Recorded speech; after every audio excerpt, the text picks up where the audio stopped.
meeting. This is our devotional. We are going to be looking at James chapter 5, verses 7 through 10. This is the season of Advent, which time we reflect on the coming of Christ. Since it's prior to Christmas, a lot of times our thoughts are the coming of Christ at Christmas time. But also we look for the coming of Christ to be his second advent. And the thoughts the writer has here focus us on the second coming of Christ. You might call these thoughts, Christ is coming, be patient. Verses 7 and 8, James writes, "Therefore be patient, brethren, until the coming of the Lord. See how the farmer waits for the precious fruit of the earth, waiting patiently for it until it receives the early and latter rain. You also be patient. Establish your hearts, for the coming of the Lord is at hand." So the truth that James would have us to focus on is that Christ is coming. And with that, he gives us admonition to just be patient and live to be ready for his coming at any moment. He says, "Be like the farmer who plants the seed and patiently waits until the time of harvest." And a farmer's a pretty smart fellow. He knows that that harvest is coming the very moment he plants the seeds. We have a farmer here in our congregation. Brother Larry, when you got out there on that tractor and that planter and all that seed that was going into the ground, you were expecting a harvest to come, weren't you? You weren't doing that just for the fun of it. You didn't do it just saying, well, we'll see if this creates a harvest or not, and if it doesn't, hey, okay.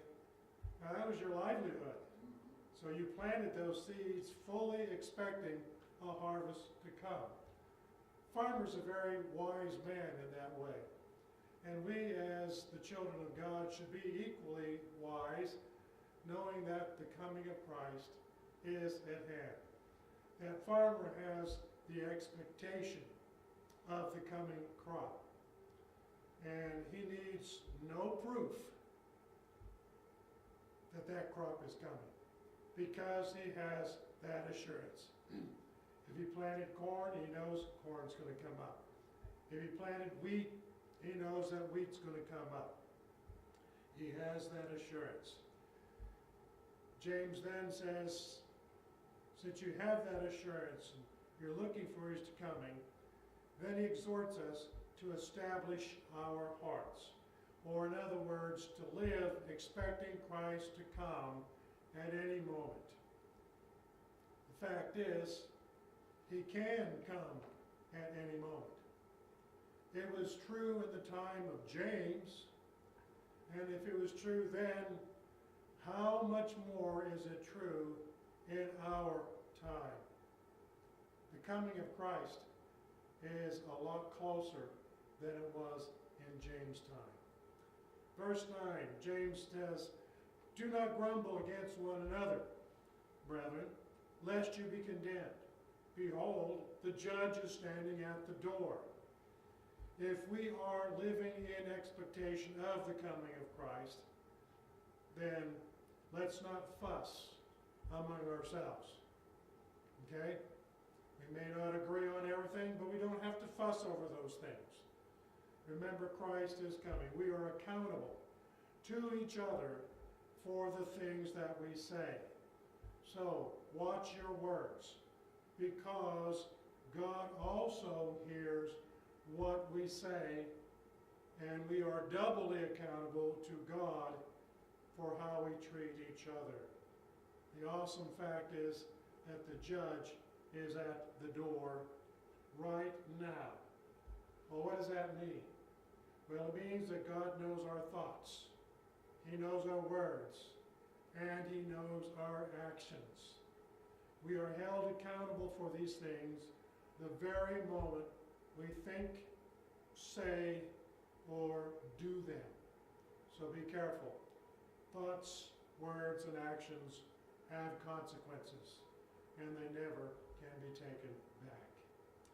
Finally, in verse 10, he says, "My brethren, take the prophets who spoke in the name of the Lord as an example of the suffering and patience." He says, we have the Old Testament prophets for examples.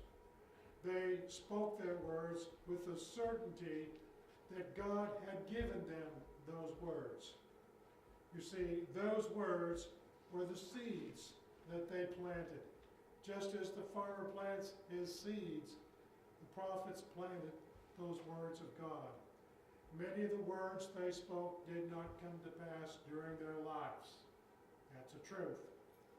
But those things eventually did come to pass. Maybe centuries after they passed away.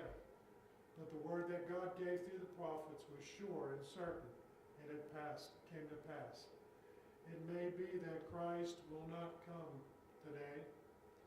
He may not come tomorrow. But be sure he will come. He may come for you by means of your death. Or you may be alive when he splits the sky and he calls an end to time.